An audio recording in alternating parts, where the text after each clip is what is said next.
So for today's challenge, when Ilana spoke about things snapping, I thought, what on earth is it going to be, number one? Because then Dipalesa came to me and she said it's going to be a lion.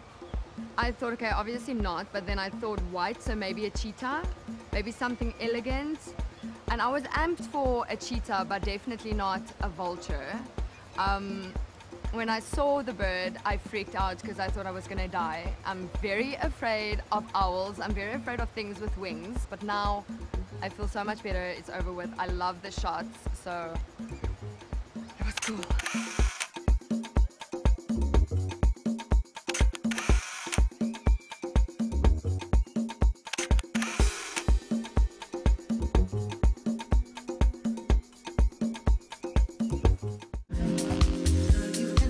Miss South Africa, inspire a nation.